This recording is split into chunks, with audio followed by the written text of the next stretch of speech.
Good day, everyone, and welcome to this RMA Risk Readiness Briefing Special Coverage Series. My name is Stephen Martin, and I lead our Business Solutions Group at the Risk Management Association. The RMA is proud to make this presentation complimentary to members. And if you're not a member, I urge you to go to rmahq.org to explore all that the RMA has to offer. So today, we've got a familiar topic in the risk analysis service, and we are introducing something new. We will be demonstrating our new benchmarking dashboard, which we've talked about in some of our previous webinars, and very happy to show you today. Before we get into that, and before I turn it over to my co-host, Tom Cronin from AFS, I also want to make you aware that while you're going to be seeing our professional user experience platform, your bank might prefer or have a need for more of a flat file that could be integrated into your reporting and visualization environment. So keep that in mind. We've got two options as we roll out our new version of the risk analysis service to support you for that. So today's webinar is really about the demonstration. It's going to demonstrate the power of our new analytics interface for our risk analysis service. This is powered by AFS, and today will be presented by Tom Cronin from AFS. If any of you would like to reach out to us afterwards for more specific questions, or if you'd like a more personalized demonstration, we'd be happy to arrange for that. And a little housekeeping during the presentation. If you have a question for the speaker, like always, you can submit that through the Q&A feature at the bottom of your Zoom screen. And I'm sure we'll have time to address any of those questions, and you can put them in at any time. So at this point, I'm going to stop sharing my screen and turn it over to Tom Cronin.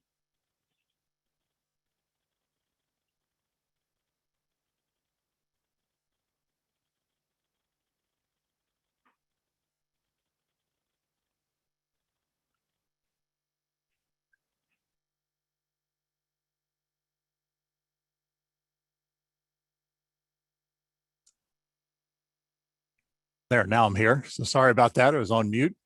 Thanks, Stephen, and welcome to everybody joining us today. As Stephen had mentioned, this is our new look to the RAS service. And just real quickly, so you understand, the overall objective here is to enable users to view credit risk issues or opportunities, we often forget about that part, in a very concise and visual format. And to do that, we've created 3 web pages that you see up here at the top on the left, starting on the left, the executive summary, which is a high level look at what's going on.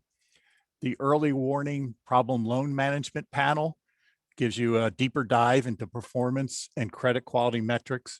And then the concentrations panel gives you a quick look at any outliers or where you have averages that are above the market. And we'll talk a little bit about why that's important later on.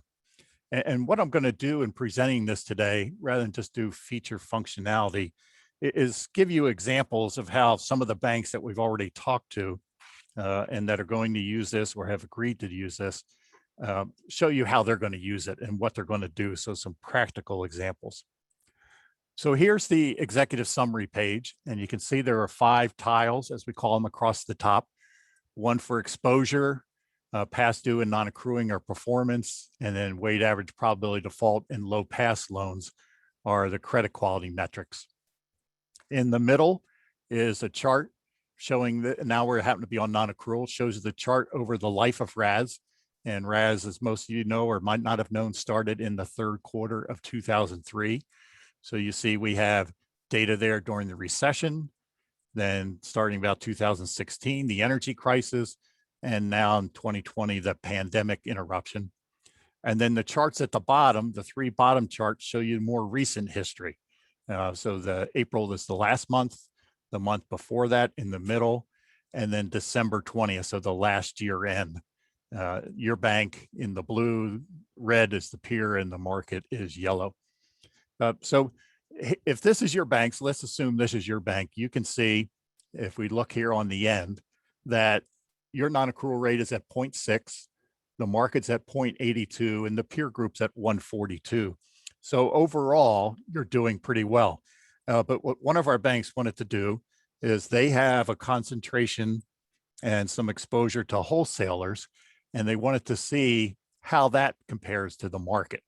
And so with these link up here, I can select all these filters as you see up here, and I'm going to select industry and go in specifically pick up 42 wholesale and apply that. And in a second, you're going to see, keep your eye on the non-accruing, you see a change. So as in general, the bank is at 0.6, but with wholesalers, one of your best industries, you're a little bit above that.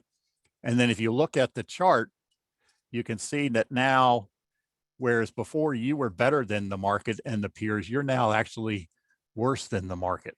Now, so your exposure is in an industry where you're not doing as well as the market. You're still above the peers, but this gave this particular bank a little bit of concern in that this is an important industry for them, and they appear to not be doing as well as they would like to.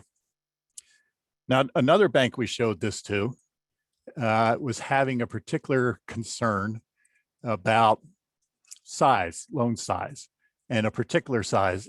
With all the PPP loans coming in, a lot of loans less than $1 million had been performing well. They're almost all PPPs, but it was the group of loans right above that, this 1 million to less than 3 million were actually loans that they were thought they were having issues with, and they wanted to see, is everybody else having problems too? So what they were going to do is select that group, apply it, and again, you're going to see a change. And now you notice, again, remember that the overall average for this bank was 0.6 non-accruals. Now for this particular group of loans, they're at 1.1 and the market's at 0.4. They're still better than the peers, but they're much worse than the market. So they've identified very quickly, and that's the whole idea here, 2 areas of concern, and that they can then go back and create policies to change that.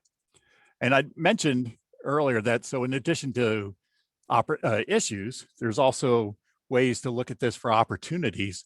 And the other bank we were talking to was interested in expanding into the Atlanta market.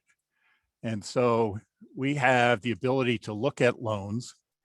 Let's see if I get it right, at the CBSA level. And so here's Atlanta, and they wanted to see how Atlanta loans were doing compared. And again, they weren't so much interested in their loans as they were the market. So how's the market doing for Atlanta? And you can see the non-accrual rates for their bank, but also for the market at 0.13 are basic, not nil, but very, very low. So it's a very good market for them. So something that they would pursue in terms of trying to enter this market. So that's kind of a quick look at how you use the executive summary.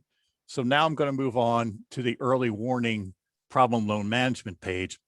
And the whole idea here was to give you a quick look, but a deeper look at what's going on in your market based on a couple of credit metrics and quality metrics. So up at the top, again, you have the tiles. You see past due on the far left, non-accruing on the far right. And then in the middle, 2 credit quality indicators, line of credit utilization and criticized loans. Below each one of the tile, you see a gauge, and the gauges are colored green, yellow, and red based upon the historical performance of your bank's data over the life of the RAS. So if you're in the red, that means you're experiencing historical levels of problems. Then in the charts in the middle, the top left chart is past due. For this particular one is past due days by dollars. Next to that on the top right is past due days, but percentage. And then you have, as I've told everybody, and they're probably sick of hearing this, my favorite chart, the worst performing industries on the lower left. I wish I'd had this when I was a lender because I would know what to stay away from. And then the worst performing geographies on the lower right side. And so we already had talked about performance. So this time I went to switch over to criticized loans, which if you think about it are really kind of the outlook of how things are going, what's going to be happening. And again, with the criticized loans, the dollar chart now has switched to the 7 through 8, 9, 10 scale that we have. If you remember, we map all the native banks risk ratings to the RMA 10-point scale. 7 is special mention, 8 is substandard, 9 is doubtful, and 10 is loss. So you get a chance to see what's happening here, both in terms of dollars and then percent. And here, this time, if you remember your non-accrual, you were better overall, you were better than the industry, but now you're slightly worse. And most of that is because of accommodation. I'm down on the lower left-hand chart, but accommodation is actually accommodation in food services. So it's 2 industries in one. And so you really wanted to, this particular bank we were dealing with, wanted to see what was the difference. Was I having problems with hotels or restaurants? So again, we opened the filter, and you had the ability to look at NAICS at the 6-digit level, but they only had to go down 1 level, and you can look at accommodation, which is hotels, and apply. And you'll see here in a second the change. And if I close this out, you can see that the change, so overall you're at 39%, but most of it is for criticized loans. Most of the criticized loans is for the hotels. This is 721 is accommodation with hotels. And you can see that the 2 gauges have gone, no longer have the red because you're beyond historical highs with this. And then if you look down in the lower left for worst performing industries, you can see that the market and the peer group are having problems, but not as bad as you are. And you can see that same thing on the criticized trend. Historically, you've been pretty much in line, but since the pandemic hit, you've really had significant issues with your hotels. So that's an industry deeper dive, if you would. Along the same lines, this bank wanted to look at some collateral issues, thinking that perhaps CRE was overpriced, some commercial real estate loans were overpriced, and they wanted to see what the outlook was for commercial real estate. And this, I'll mention this now, the commercial real estate that you're seeing here today is owner occupied. We do have investor owned real estate, but I'm not going to show that today, and some particular metrics for commercial real estate investor owned, but this is just owner occupied right here. So again, if you remember, the criticized was in the 11% range. So now for commercial real estate, you're looking at 13%. And you can see if you look at the chart in the upper right, you're at 13, almost 13 and a half. You're almost double the market, and you're way above the peer group. So your outlook for commercial real estate backed loans is not very good. And again, one more here. Again, so I'd make sure that we do not forget that it's opportunity as well as issues. I had another bank that was interested in looking at or expanding their syndications market. And they wanted to see how the syndications market in general was doing. So again, we go back to size because we have a member of size here, participations. And when I apply this, you can see, I'll clear it, that the criticized loans, and again, they're looking at the market here. They weren't so much interested in their data as they were the market. The market for criticized, the all-in market is at 6.7, but the market for criticized is 7.7. So on the whole, syndicated loans are a little bit riskier than what you saw for regular loans. So it would give them a pause to go back into the syndications market, or perhaps tell them you need to make sure you get paid for the added risk that you're going to take. So now I'm going to switch to the third tab, and this is the concentrations tab. And this is important for a couple of reasons. First off, S&P, the bank rating company, has said in a very recent webcast that if your bank has a high concentration of loans in a stressed industry, they will downgrade your bank a notch. And if you look at a downgrade or the price of the debt from A minus to triple B, if you're talking about a $250 million offering, that could be $1 million in interest costs. So this has a very, very definite financial impact. You don't want to be in some of these industries that are highly stressed. So if this is your bank, your biggest industry, your biggest concentration is 52 finance. And from the work that we've done in the regular RAS, we know that this industry is actually performing very well. As a matter of fact, we looked at some of the early returns for May data today, and F&I finance is the second best performing industry if you're looking at non-accruals. So you have a concentration in this about equal to the market, maybe a little bit better, but it's not a stressed industry. You also have a concentration in 62, a little bit above the market. So you're at 11, the market's at 9. But again, this is a very healthy industry. And you have to come all the way over to the right until you get to agriculture before you find an industry where you have a concentration that's much greater than the market. So you're at 5 and the market 5% and the market's at 2. So you're more than double the market in a stressed industry. And this could lead you to have problems when it comes to ratings, debt ratings. There are other tabs here as well that look at concentrations. The other one that we like to look at is collateral. And we know from the Fed stress testing that unsecured loans are viewed as riskier and are assigned a higher loss rate, which in turn means higher capital requirements. And here, unsecured, you can see is you have almost 30% of your loans in unsecured, whereas the market has about 27. So you're not terribly high, but you're a little bit higher than perhaps you would like. What's interesting though, is that you have working assets. So, semi-liquid collateral, that's about half of what the market is.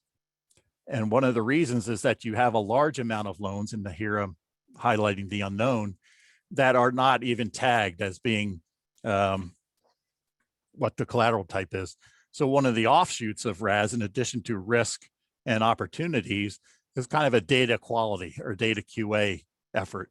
And you can see here that this would be something you'd want to go in to your data and find out why almost 10% of your loans don't have collateral or a listed collateral field. The last one I wanted to show you is size. And up until the PPP programs came on board, historically, smaller loans did not perform well as larger loans. And so one of the things you would want to do with this is to make sure your loan mix by size was appropriate and sort of, you were not bent towards one end or the other, or if you were bent towards the left side, that you were getting the dollars out of here. And you can see if this is your bank, that you really aren't out of a line with anything. There aren't any outliers until you get up to the larger end. So you have almost 30% of your loans in sizes greater than 25 million, and you have very little participations. Pardon me. You're less than half of the market. So this would be identify an opportunity for you to take a lot of these $25 million loans and greater and get into the participation market and begin to collect some of the fees that are associated with that. So that's the presentation as I had it today. Just wanted to make sure that you saw the 3 tabs that we had and what's available. And now, Stephen, I'll open it up for questions. Okay, just a reminder, the Q&A is open at any time, so go ahead and put your questions there. And somebody named Anonymous wants to know the frequency of the data updating. So this is on a monthly basis that we get updated. We have we're in the process of QAing May's data this week. So we turn it around relatively quickly, but you'll have May's data before the end of the month.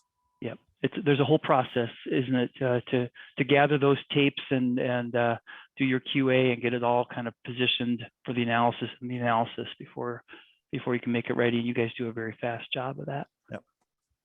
Any specific metrics for the CRE loans? So there'll be, in addition to the ones that you saw, and I'll go back, the past dues and the non-accruals, you're going to be able to select property type, one of, I think it's 22 different property types. So you'll have all these as well, the property type.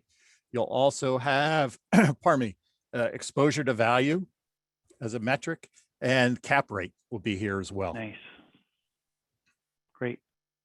What about PPP loans? Can you isolate those? Yes, you can. There's going to be, when we looked at the filters, I'll open them up here. We're in the process of adding a filter here that will say market or line of business. And within there, you'll be able to segregate your PPP loans, as well as business banking, middle market, large corp, and CRE. That's where you'll be able to get CRE loans. Terrific. Here's a question from Kelly. For the peer group, is that defined by the bank or by the bank's asset size? So Kelly, that's defined by the bank. When you join RAS, you get to select 5 banks that are already in the service as your peers, at least 5. You can pick more if you want, but you get to select the 5. What we have found is that about half the banks select banks that are in their geographic market, and then another half select banks that sort of do business the same way they do, have the same sort of credit quality issues and credit quality standards. They just feel more comfortable. They might go across the country, but they're just more in line with how they do business. Right on. And yeah, so you're seeing a mix of sort of how the users want to define their peers. That's right. Great. Yep. Yeah. Okay, here's a question from Dan. Is risk-based capital an available metric to compare data against? It is not right now. That is not in here. Okay. And then there's a couple questions about exporting the data, I think, to put it into some other format, let's say Excel for analysis, or maybe to put into a board packet that's formulated in a certain way. So can you speak a little bit to how to get the data out from here into somewhere else? Yeah. So there's, I'm not going to do it, but there's this button that I push that says export data, and this will take that data and put it into an Excel package for you. Yeah. And then you can make your charts there, color it however you want. I know some banks are particular about what color their bank comes out in. We have one bank that everything in their bank is in green. They don't like the blue. So they export it to Excel and fix it there. But it's just as easy as doing it there. Yeah. Here's a question from Daniel. How do you ensure the data being received by the various banks is defined consistently to ensure accurate comparisons? So there are a couple of steps we go through when we board a bank into the into RAS. There are so risk ratings, collateral, product, line of business, probability default, and I'm probably missing 1 or 2 others. But we have mapping tables, and we work with the bank to map their data into the segments that you saw. So for instance, we'll take bank's data and create these collateral fields. And then we go before the bank is even put into the process, we produce documents out of our quality control system and go back to the bank and show them the results beforehand. And for instance, if 90% of your loans came in as deposits, we would know that something's wrong. And we work with you in that regard. But there's a whole quality assurance process even before you get in.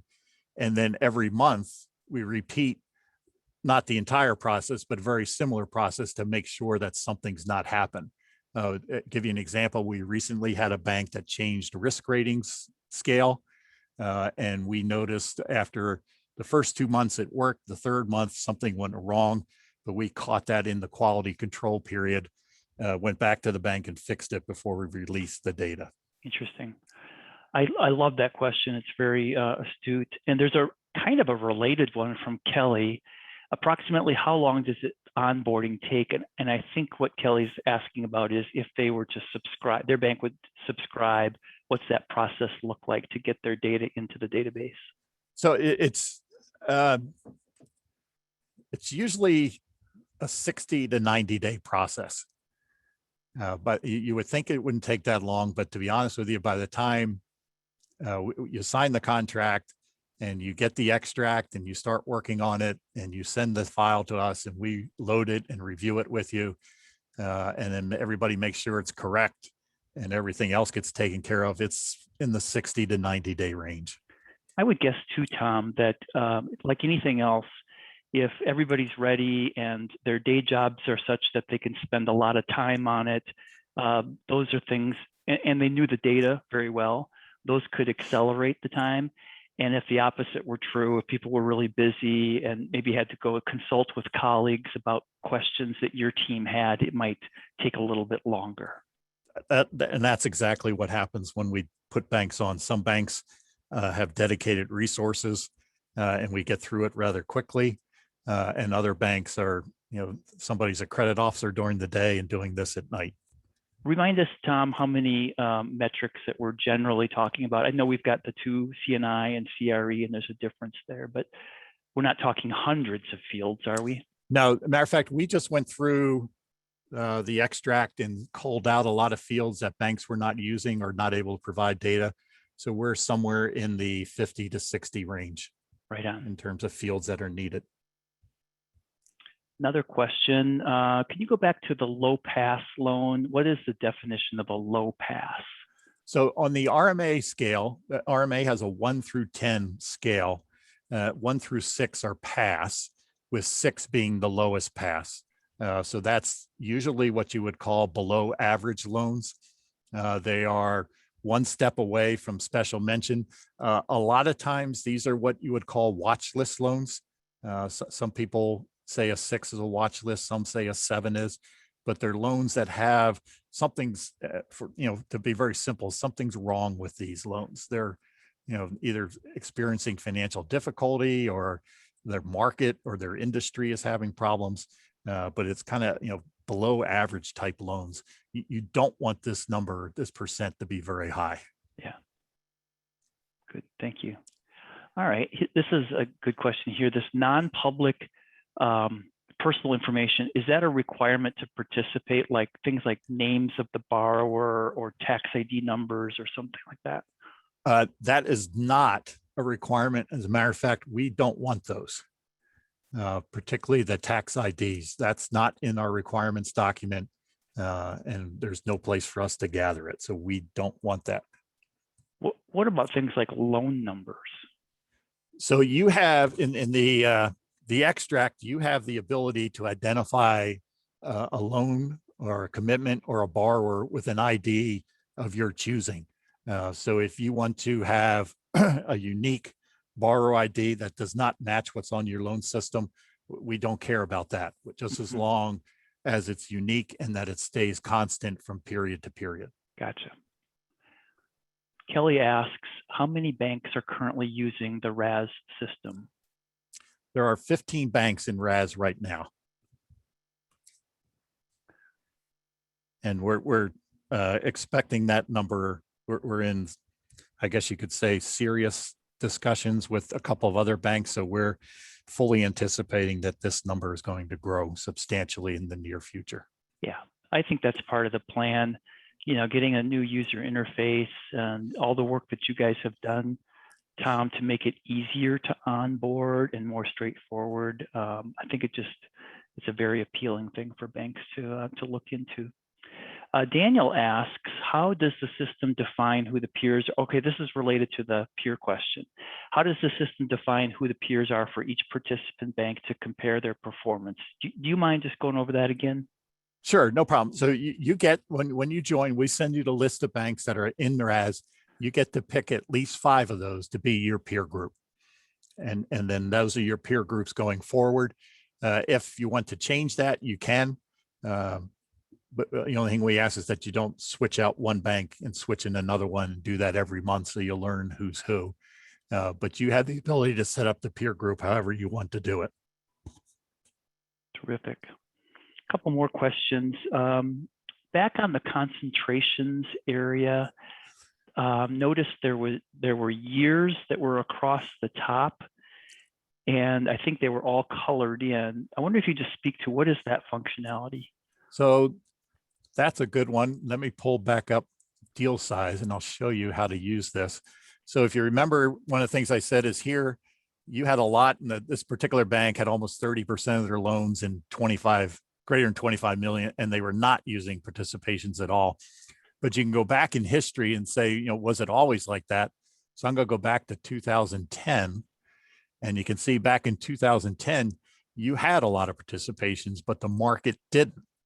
The market's changed. So this is the slider, as we call it, this date slider, gives you the ability to go back in time and see what's happened over that time. You can do the same thing for collateral, same thing for industry, geography, just to get an idea of where you were in the past. I see. What if you were to take 2010 and stretch it to 2013? Does it aggregate all of the data across that, or does it just take the last period? Sorry, so it's just period by period that I can pick. I see. Okay. Yeah. All right. This is new for me as well, Tom. I hope you don't mind me asking a couple of questions. So I noticed that there's a couple other filters down inside of the box. So if you were to come down, there's a little filter button. What does that do? The one that looks like a funnel. Oh, so this just tells you what you're looking at. I see. That just gives you an idea of what's there. Gotcha. And then showing as a table. Yeah. Yeah, that's very similar to what we saw before. Summary table. Gotcha. I'll click on that. So that just gives you, some people like looking at charts and some like looking at numbers. So you have the capability of doing either one. And then if you want to get back to it, you just click on toggle back to the graph. And then this, the more options we showed, export, show as a table, we just saw, it has a spotlight. So if for some reason you're actually showing this to somebody in a webcast, you can spotlight it and hide the tiles and just look at the spotlights. And then the others are just how you sort in ascending or descending order. And you can also sort by the bank, the peer, or the market. Just some additional functionality. Do you have any sense, Tom? I know that the current or the previous workstation required some skills and learning how to use that platform, more what I would consider specialist analytical type of skills. Have you shared this enough with kind of the user base to know, like, do you need lots of training for this? I mean, it looks pretty easy, but I don't know if you've even shared this with enough like executive levels. Can they run this? So the answer is yes. We showed this, pardon me, 2 weeks ago to actually two of our existing banks. The one banker that we showed it to I'd worked with him quite a bit on the existing workstation to get familiar with it. And he was, I would say, fairly experienced with PCs and systems. He had a hard time with the current workstation. And when he saw this, he asked if he could be a beta tester because he wanted to start using it right away. He thought it was, I mean, this sounds like a sales pitch, but he was so enthused with this. He wanted to get started with this right away. It's just so much easier to use. Yeah. Well, we did, just for those that are on the demo today, but part of the reason that we went this approach is last fall, we conducted a whole series of focus groups and did hear a little bit about the challenge of using it. So that's why this was prioritized for us to address that. Yeah. And I've mentioned to the people here that I work with, I mean, I've been doing this since 2006. So I had a lot of emotional capital invested in the old one, if you would. But when I saw this and started using this, it was like, this is just so much easier. It's so much more intuitive. I still like the old one, but this one I like a lot better. That's good. That says a lot, actually. 2006. That's a while. Okay, a couple more questions have come in, and I'd urge you, if anybody else is kind of sitting on a question, get it in now before we wrap it up. Here it is. If peer comparison in the charts are the 5 banks that the user bank selects, is the market comparison including all of the RMA data or just 15 users of RAS? So it's it's everything in here is the bank's data that have joined the system. So when you see market, it's actually the 15 minus your bank. if you were in here. So that's the data from 14 banks. So that the peer data, restated another way, the peer data would be at least 5 banks. The market's going to be the 14 banks other than yourself. Gotcha. And here's a question on the cost of the service. So can you provide a ballpark for the setup costs and ongoing charges? That really depends on the size of your institution, doesn't it, Tom? I mean, there isn't an implementation or an ad hoc initiation fee or anything like that, but as a subscriber, there would be an annual subscription fee. Right. And as you said, that's based on your asset size. If whoever asked that wants to send an email to us, we could get back to you with a specific cost for your bank. Terrific. All right. I think we have run through everyone's questions. Tom, any closing remarks or anything you want to leave us with? No, I hope I was not too fast. I hope I had to, everybody saw what was here and how easy it is to use. That's, if anything, that's what struck me over, as I said, I've been with this since the last 15 years. And this is just so much easier, so easy to use. Yeah. I just can't stress that enough. That's a good, self-testimonial, really. Okay, John got a question in here before we closed up. Is the data covering the entire portfolio or just commercial and CRE? So it's just commercial and CRE. I assume you're referring to like consumer loans. Those are not in here. Yeah. This is just loans to businesses for business purposes. There are no personal information in here. It's just, and we distinguish C&I and CRE being investor-owned properties, and then C&I business purpose loans could be secured by real estate, but that's owner-occupied real estate. Gotcha. All right. Another question came in, and somebody's been attending our previous RAS sessions. Any energy-related banks participating? Yes. There, I would say at least half the 15 bank, almost every bank has some sort of energy related portfolio. I'll say that first. Of this group, maybe half of them have a substantial amount of energy. And by energy, I assume you're meaning oil and gas.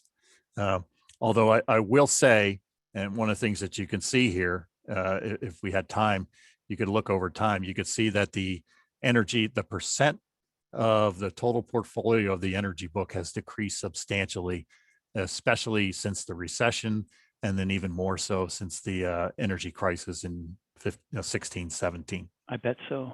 Yep. But there are definitely energy loans in here. Great. Well, I think we've done it. We've answered everyone's questions, although I'm sure others have something they'll think about later. Certainly reach out to either one of us. We'll welcome that through email or go ahead and call us. Tom, why don't we wrap it up? I just want to say a big thank you for spending a little time with us this afternoon, and all the participants' time, of course, just looking through the use cases that you did. I found it was very interesting, and certainly had a lot of good questions. So thank you for the questions. And want to give a pitch out for our next installment of the risk analysis service, our monthly webinar series. So our next one's scheduled for next week, actually, June 24th at 1 p.m., just kind of our normal time on this. And this concludes our webinar. So if you don't mind taking the survey that happens at the conclusion of this, Tom and I read through those things and try to incorporate any suggestions you might have so we can make future webinars better. So thank you and have a nice day. Thank you.